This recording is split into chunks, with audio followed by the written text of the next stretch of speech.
তাহলে কাজটা কেন করবো উত্তর যদি আমরা পাই, তাহলে কাজটা কিভাবে করব ওটা অটোমেটিকলি রাস্তা বুঝতে পেরেছি।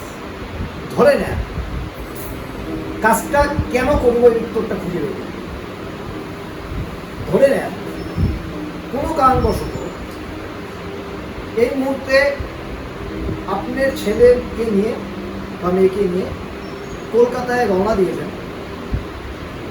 সে পরীক্ষায় বসবে কলকাতায় গিয়ে, আর আপনারা জানেন পরীক্ষাটা বসলেই পাস মানে চাকরি পেয়ে যাবে আপনারা 100%। পরীক্ষা গেলে ওখানে শুধু উপস্থিত মানে 100% চাকরি।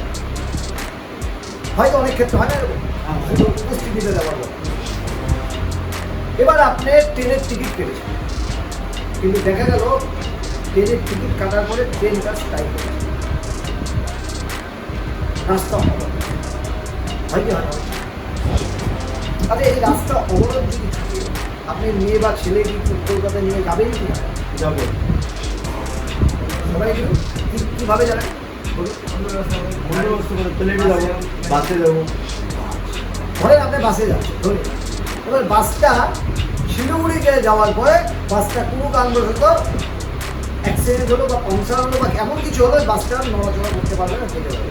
তাহলে কি আপনারা যাওয়া বন্ধ করবেন? যাবো। কী হয়ে যাবে? প্লেনে যাবো। তারপরে অন্য গাড়ি ধরবো। আচ্ছা অন্য গাড়ি ধরবো, ঠিক আছে অন্য গাড়ি। এবার অন্য গাড়ি যাওয়ার পথেও ওখানে রাস্তা অবরোধ করেছিল, আর মালদা যাওয়ার পরে হয়ে যাবে। তারপরে কী করবো?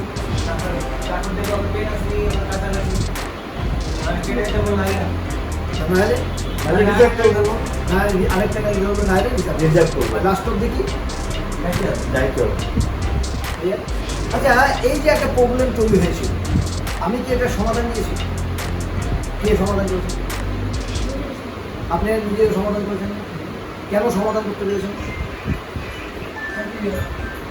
আপনি জানেন যে ওখানে গেলেই তার চাকরিটা হয়ে যাবে, এই লক্ষ্যটা আপনাদের স্পষ্ট ছিল।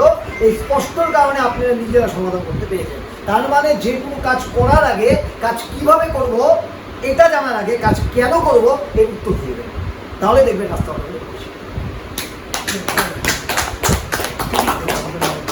আমি